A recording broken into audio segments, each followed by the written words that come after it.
ගෙදරදීම paper ක්විලින් එකක් හදාගන්න නම් ඇල්පෙනිති දෙකකුයි මෙන්න මේ වගේ ඉවලනුයි පෑන් බටයකුයි පුළුවන්. ඉස්සෙල්ලම මේ පෑන් බටයේ කෙළවර රත් කරගන්න ඕනේ.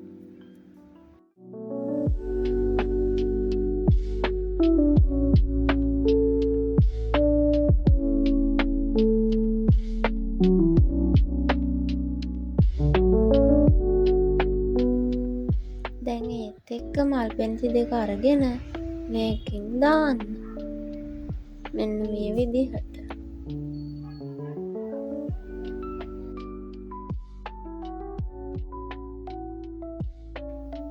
දැන් අපි මේ වගේ තීරුවක් අරගෙන මේක රෝල් කරන්න පුළුවන් කියලා බලමු.